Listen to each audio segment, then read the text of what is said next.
बृहस्पतिवार व्रत कथा। बोलो लक्ष्मी नारायण की जय। एक समय पहले की बात है। भारत में एक राजा राज्य करता था। वह अति प्रतापी एवं दानी था। वह प्रतिदिन मंदिर में दर्शन करने जाता था और ब्राह्मणों और गुरु की सेवा किया करता था।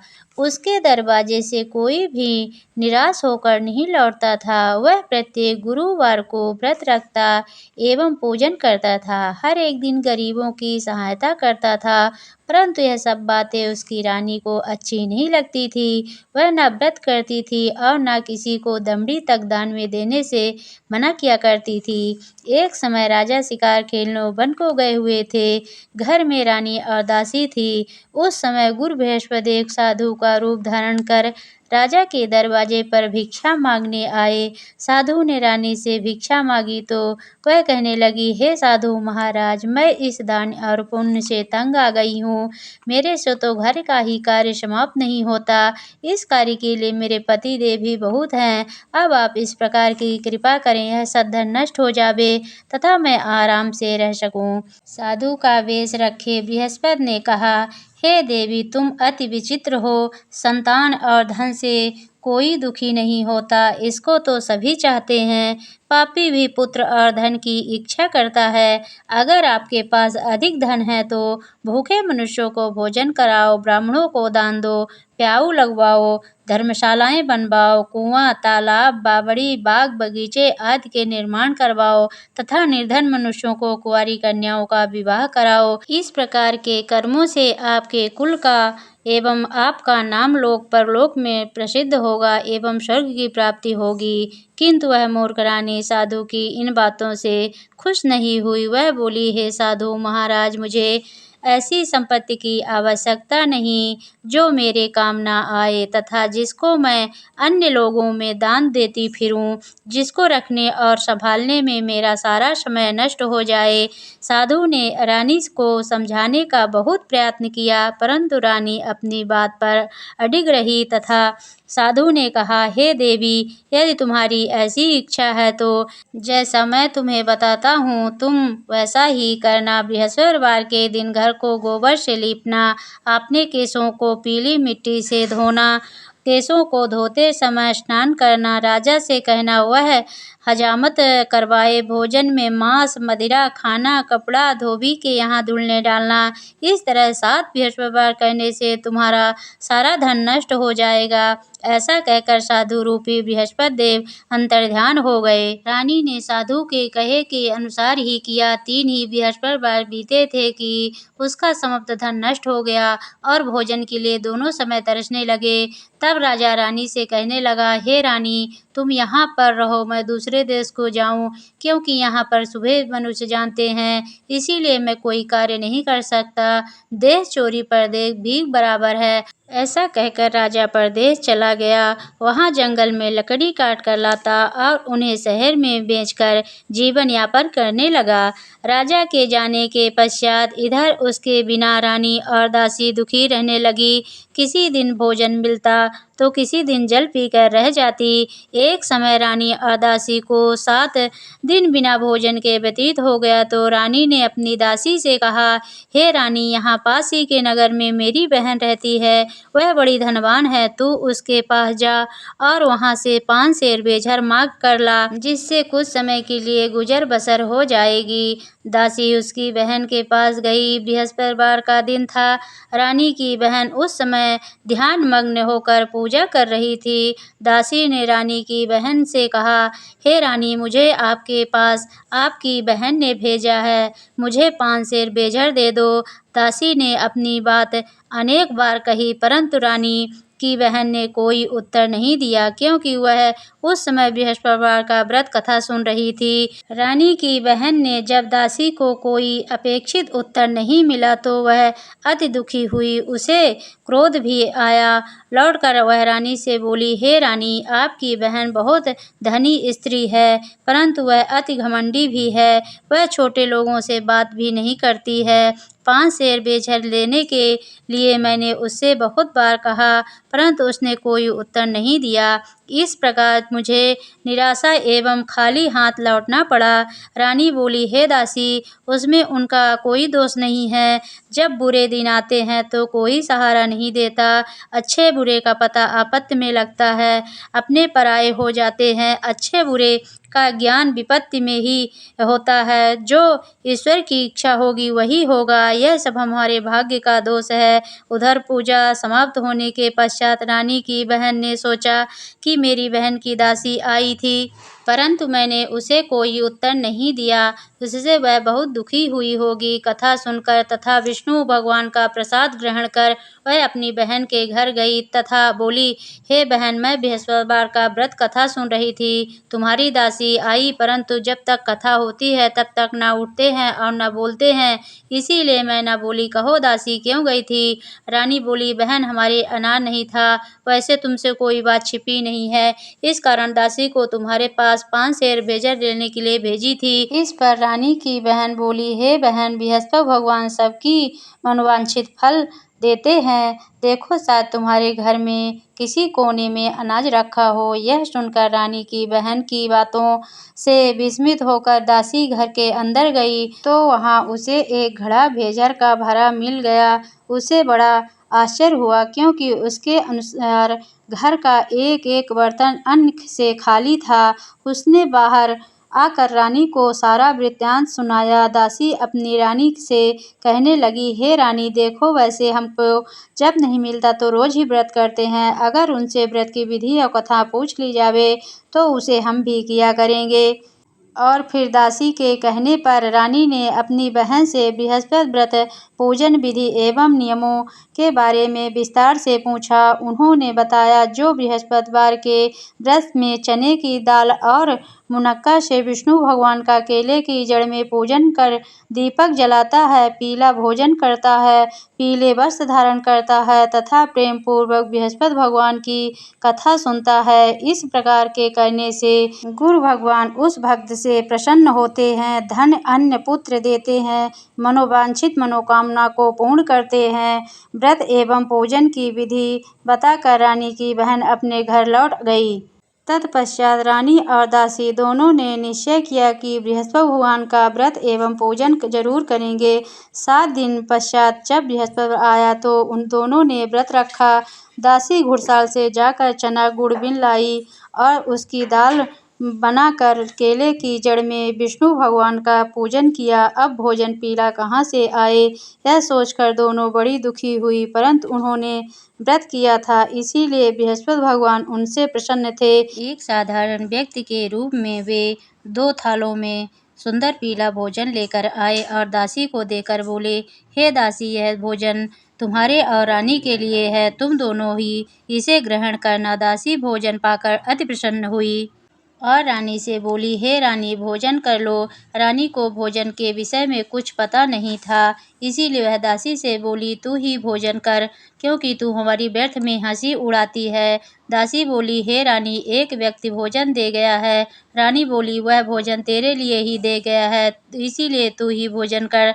दासी ने कहा, हे रानी, वह व्यक्ति हम दोनों को अलग अलग 2 थालों में भोजन दे गया है, अतः हम और आप दोनों ही एक साथ भोजन करेंगी। दोनों ने गुरु भगवान को धन्यवाद एवं नमस्कार कर भोजन प्रारंभ किया। उसके बाद से दोनों प्रत्येक बृहस्पतिवार को गुरु भगवान का व्रत और पूजन करने लगी। बृहस्पति भगवान की कृपा से उन दोनों को भी भोजन एवं धन की कमी दूर हो गई, परंतु रानी फिर पुनः पहली बार की तरह आलस्य करने लगी। तब दासी ने कहा, हे रानी, आप पहले भी इसी प्रकार आलस करती थी। आपको धन संभालने एवं दान देने में कष्ट होता था, इसी कारण सभी धन नष्ट हो गया है और हमारी ऐसी दुर्दशा हो गई। अब गुरु भगवान की कृपा से धन मिला है तो आपको फिर आलस हो रहा है। बड़े कष्टों के बाद आपने यह धन पाया है, इसीलिए आपको दान पुण्य करना चाहिए। भूखे मनुष्यों को भोजन कराओ, ब्राह्मणों को दान दो, पाऊ लगवाओ, कुआं, तालाब, बावड़ी आदि का निर्माण कराओ, कुमारी कन्याओं का विवाह कराओ, मंदिर पाठशाला बनवा कर दान दो, धन को शुभ कामों में खर्च करो, जिससे आपके कुल का सम्मान बढ़े तथा आपको स्वर्ग प्राप्त हो एवं आपके पितृ प्रसन्न हो। दासी की बात मानकर रानी ने इसी प्रकार के कर्म करने प्रारंभ किए। इस प्रकार करने से उसका काफ़ी यश फैलने लगा। कुछ दिनों के बाद एक दिन रानी और दासी आपस में विचार करने लगी कि ना जाने राजा किस दशा में होंगे, उनकी कोई खोज खबर नहीं है। रानी राजा की कोई खबर न पाकर उदास रहने लगी। गुरु भगवान से उन्होंने प्रार्थना की और भगवान ने रात में राजा को स्वप्न में दर्शन देकर कहा, हे राजा उठ, तेरी रानी तुझको याद करती है, अब अपने देश को लौट जा। राजा प्रातःकाल उठा और सोचने लगा कि मैं किस प्रकार रानी के पास खाली हाथ जाऊंगा, मेरे पास तो कुछ भी नहीं है। स्त्री जाति खाने और पहनने की साथी होती है, पर वह प्रभु की आज्ञा मानकर वह अपने नगर को चलने को तैयार हुआ। परदेश में राजा वह बहुत दुखी रहने लगा। प्रतिदिन जंगल में से लकड़ी बांध कर लाता और शहर में बेचकर अपने दुखी जीवन को बड़ी कठिनता से व्यतीत करता था। एक दिन राजा दुखी हो कर अपने पुराने दिनों को याद करके रोने लगे। उस जंगल में से बृहस्पति देव एक साधु का रूप धारण करके आए और राजा के पास आकर बोले, हे लकड़हारे, तुम इस सुनसान जंगल में किस चिंता में बैठे हो, मुझको बतलाओ। यह सुन राजा के नेत्रों में जल भरा। साधु को वंदना कर बोले, हे प्रभु, आप तो सब कुछ जानने वाले हो। इतने कह साधु को संपूर्ण कहानी बतला दी। तब साधु रूप में गुरु भगवान राजा से बोले, हे राजन, तुम्हारी पत्नी ने बृहस्पति देव के दिन बृहस्पति देव का अपमान किया था, जिसके कारण तुम्हारी यह दुर्दशा हुई। अब तुम किसी प्रकार की चिंता मत करो, भगवान तुम्हें पहले से अधिक धनवान प्रदान करेगा।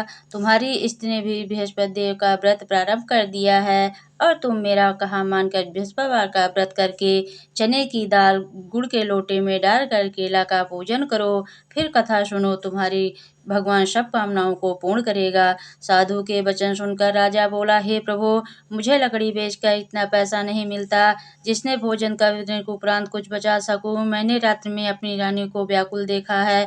मेरे पास कोई साधन नहीं है जिससे उसका समाचार भी जान सकूं। इससे अतिरिक्त मैं बृहस्पति देव की कथा भी नहीं जानता हूँ, जिसे कह यह सुनकर व्रत धारण कर सकूं, भगवान बृहस्पति देव का पूजन कर सकूं। साधु ने कहा, हे राजा, तुम किसी बात की चिंता मत करो। बृहस्पतिवार के दिन तुम नित्य की भांति लकड़ियाँ लेकर शहर को जाओ। तुम्हें रोज से दुगना धन प्राप्त होगा, जिससे तुम भली भांति भोजन कर लोगे तथा गुड़ एवं चने का प्रसाद खरीद कर बृहस्पति देव की पूजा भी कर सकते हो। बृहस्पति की कहानी निम्न प्रकार से है।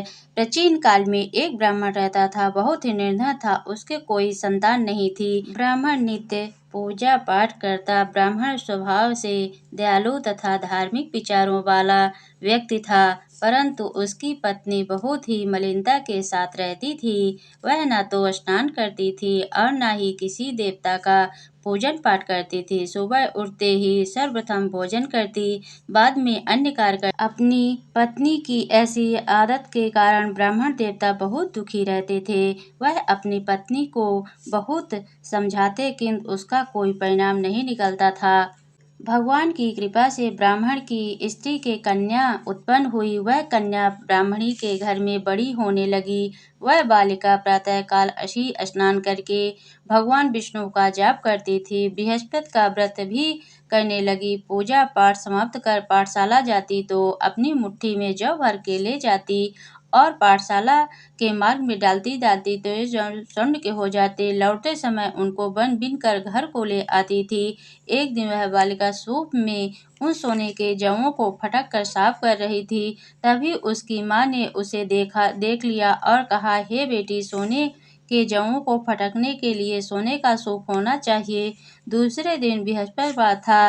कन्या ने व्रत रखा और भगवान बृहस्पति से प्रार्थना करके कहा, हे प्रभु, यदि मैंने सच्चे मन से श्रद्धा पूर्वक आपका पूजन एवं व्रत किया हो तो कृपा करके मुझे सोने का सूप दे दो। बृहस्पति देव ने उसकी प्रार्थना स्वीकार कर ली। नित्य की भांति वह कन्या जौ फैलाती हुई पाठशाला जा चली गई। पाठशाला से लौटकर जब वह जौ बीन रही थी तो बृहस्पति भगवान की कृपा से उसे सोने का सूप मिल गया। उस सोने के सूप को वह घर ले आई और उसके जौ साफ करने लगी, परंतु उसकी माँ का वही ढंग रहा। एक दिन की बात है, कन्या सोने के सूप में जौ साफ कर रही थी। उसी समय अचानक उस नगर का राजकुमार वहां से होकर निकला। इस कन्या के रूप और कार्य को देखकर मोहित हो गया। राजमहल लौटकर राजकुमार अन्न तथा जल त्याग कर उदास हो लेट गया। राजा को जब अपने पुत्र का द्वारा अन्न जल त्यागने का समाचार प्राप्त हुआ तो अपने मंत्रियों के साथ वह राजकुमार के पास आए और बोले, हे बेटा, तुम्हें किस बात का दुख है? किसी ने तुम्हारा अपमान किया है अथवा कोई और कारण हो तो मुझे बताओ, मैं वही कार्य करूँगा जिससे तुम्हें प्रसन्नता हो। राजकुमार ने अपने पिता की बातें सुनी तो वह बोला, आपकी कृपा से मुझे किसी बात का दुख नहीं है। किसी ने मेरा अपमान भी नहीं किया है, परंतु मैं उस कन्या के साथ विवाह करना चाहता हूँ जो सोने के सूप में जौ साफ कर रही थी। यह सुनकर राजा आश्चर्य में पड़ गया और बोला, हे बेटा, इस तरह की कन्या का पता तुम ही लगाओ, मैं उसके साथ तेरा विवाह अवश्य करवा दूंगा। राजकुमार ने प्रसन्न होकर राजा को उस ब्राह्मण कन्या के घर का पता बतलाया। राजा के आदेश पर मंत्री उस कन्या के घर गया और राजा का आदेश ब्राह्मण को कह सुनाया। कुछ ही दिन बाद ब्राह्मण की कन्या का विवाह राजकुमार के साथ हो गया। घर से कन्या के विदा होते ही उस ब्राह्मण के घर में पहले की तरह निर्धनता वापस करने लगी। अब भोजन के लिए भी अनाज भी बड़ी मुश्किल से मिलता था। एक दिन दुखी होकर ब्राह्मण देवता अपनी बेटी से मिलने गए। बेटी पिता की ऐसी अवस्था को देखकर अत्यंत दुखी हुई और उसने अपने माँ का समाचार पूछा। ब्राह्मण ने पुत्री को सभी हाल कह सुनाया। पुत्री ने अपने पिता को बहुत सा धन देकर विदा कर दिया। इस प्रकार ब्राह्मण का कुछ समय सुखपूर्वक व्यतीत हुआ। कुछ दिन बाद फिर वही हाल हो गया। ब्राह्मण फिर अपनी कन्या के यहाँ गया और सभी हाल बतलाया तो कन्या ने कहा, हे पिताजी, आप माताजी को यहाँ लिवा लाओ, जिससे गरीबी दूर हो जाएगी। तब ब्राह्मण देवता ने अपनी स्त्री को साथ लेकर पुत्री के घर पहुंचे तो पुत्री अपने माँ को समझाने लगी, हे माँ, प्रातःकाल उठकर प्रथम स्नान आदि करके विष्णु भगवान का जाप करो तो दरिद्रता दूर हो जाएगी। परंतु उसकी माँ ने उसकी एक ना मानी। वह सुबह उठकर सर्वप्रथम अपनी पुत्री के घर में बचा चूठन को खा रही थी। एक दिन उसकी पुत्री को बहुत गुस्सा आया। उसने उस रात एक कोठरी से सामान निकाल कर उसको उसमें बंद कर दिया। उसमें प्रातःकाल निकाला, स्नान आदि करा के पाठ करवाया तो उसकी माँ की बुद्धि ठीक हो गई। उसके बाद वह प्रतिदिन पूजा पाठ करती और प्रत्येक बृहस्पतिवार को व्रत भी रखने लगी। इस व्रत के प्रभाव से उसकी माँ भी अत्यंत धनवान तथा पुत्रवती हो गई और बृहस्पति देवता की कृपा से वृद्धावस्था में मृत्यु को प्राप्त कर स्वर्ग को गई। वह ब्राह्मण देवता भी इस लोक के सुख भोग कर स्वर्ग को प्राप्त हुआ। इस प्रकार कहानी कहकर साधु देवता वहां से अंतर्ध्यान हो गए। धीरे धीरे 6 दिन का समय बीत गया तथा बृहस्पतिवार का दिन आ गया। लकड़हारा रूपी राजा जंगल से लकड़ी काटकर किसी शहर में बेचने गया। आज उसे और दिन से अधिक धन मिला। राजा ने चना गुड़ आदि लाकर भगवान विष्णु का पूजन किया तथा बृहस्पतिवार का व्रत किया। उस दिन से उसे सभी कष्ट दूर हो गए, परंतु अगले बृहस्पतिवार को व्रत करना भूल गया। इस कारण बृहस्पति भगवान उससे रुष्ट हो गए। उस दिन उस नगर के राजा ने विशाल यज्ञ का आयोजन किया तथा शहर में यह घोषणा करा दी कि कोई भी मनुष्य अपने यहाँ भोजन न बनाए और आग न जलावे। सब लोग मेरे यहाँ भोजन करने आए। इस आज्ञा को जो न मानेगा उसको फांसी की सजा दी जाएगी। राजा की आज्ञा अनुसार राज्य के सभी निवासी राजा के यहाँ भोजन करने गए, लेकिन लकड़हारा कुछ देर से पहुंचा, इसलिए राजा उसको साथ घर पर लिवा ले गए। ले जाकर भोजन करा रहे थे कि रानी की दृष्टि उस खूंटी पर पड़ी जिससे उसका हार लटका हुआ था। वह वहां पर दिखाई नहीं दिया। रानी ने निश्चय किया कि मेरा हार इसी मनुष्य ने चुरा लिया है। उसी समय रानी ने पुलिस को बुलाकर उसको जेल खाने में डलवा दिया। जब राजा जेल खाने में पड़ गया और बहुत दुखी होकर विचार करने लगा कि न जाने कौन से पूर्व जन्म के कर्म से मुझे यह दुख प्राप्त हुआ है। जेल में बंद लकड़हारा भगवान बृहस्पतिवार को याद करने लगा। तत्काल बृहस्पति देव साधु के रूप में प्रकट हो गए और उसकी दशा देखकर कहने लगे, अरे मूर्ख, तूने बृहस्पति देव की कथा नहीं करी है, इसीलिए तेरे लिए दुख प्राप्त हुआ है। अब तुम किसी प्रकार की चिंता मत कर। बृहस्पतिवार के दिन जेल खाने के दरवाजे पर तुझे 4 पैसे पड़े मिलेंगे। तुम उन पैसों के प्रसाद मंगवाना। भगवान बृहस्पति का पूजा एवं कथा कहना।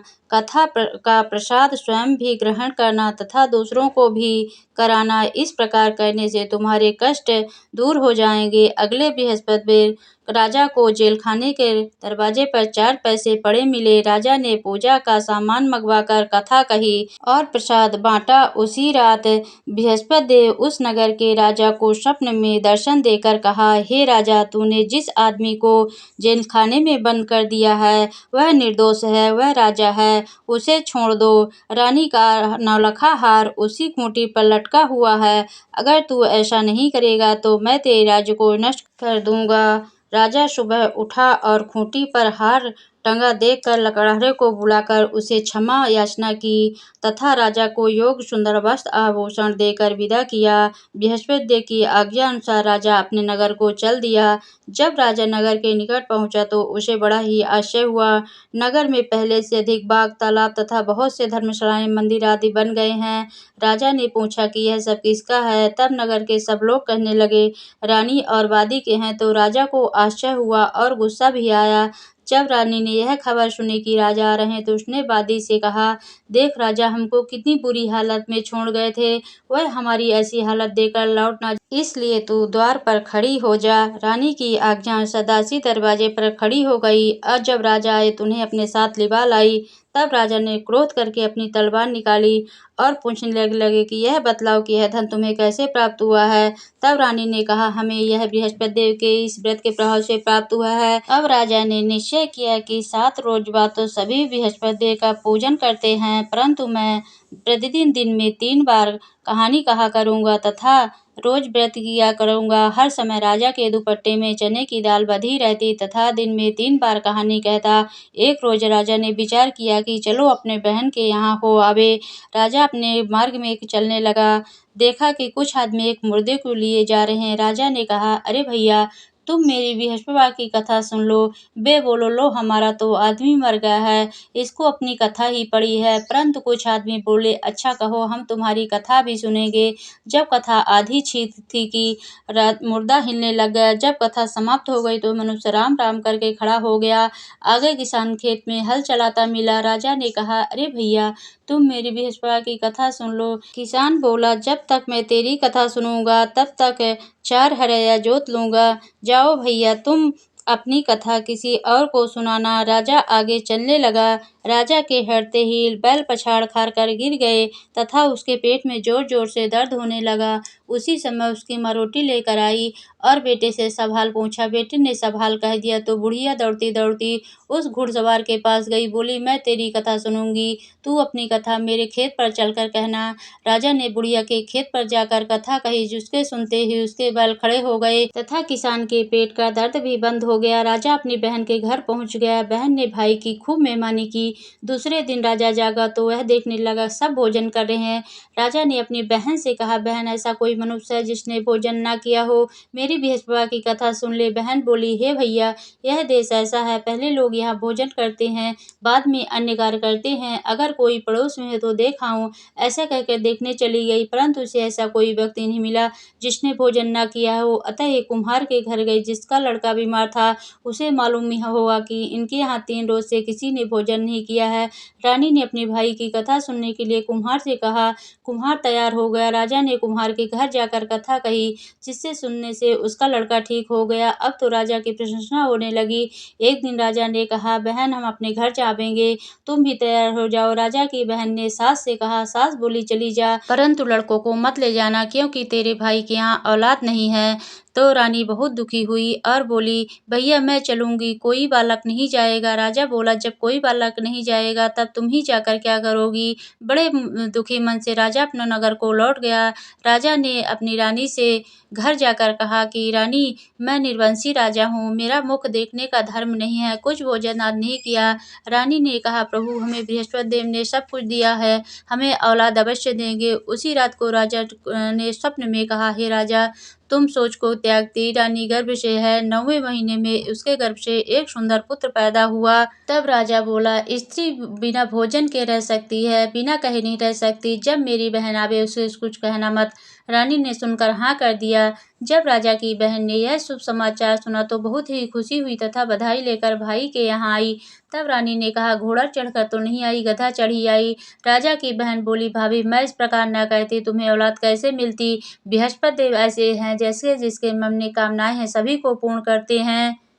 बृहस्पति देव उनकी सदैव रक्षा करते हैं। जो सद्भावना पूर्वक बृहस्पति देव का व्रत करता है एवं पूजन पाठ करता है, उनकी सभी मनोकामनाएं पूर्ण होती है। जैसे सच्ची भावना से रानी और राजा ने इनकी कथा का गुणगान किया तो उनकी सभी इच्छाएं बृहस्पति देव ने पूर्ण की थी। इसीलिए सब कथा सुनने के बाद प्रसाद लेकर जाना चाहिए। हृदय से उनका ध्यान करते हुए बोलो विष्णु भगवान की जय, बोलो बृहस्पति देव की जय। ओम जय बृहस्पति देवा स्वामी, जय बृहस्पति देवा। चीनी चीनी भोग लगाऊं, कदली फल मेवा। ओम जय बृहस्पति देवा, तुम पूर्ण परमात्मा, तुम्हें अंतर्यामी, जगत पिता जगदीश्वर, तुम सबके स्वामी। ओम जय बृहस्पति देवा, चरणामृत निज निर्मल, सब पातक हरिता, सकल मनोरथ दायक, कृपा करो भरता।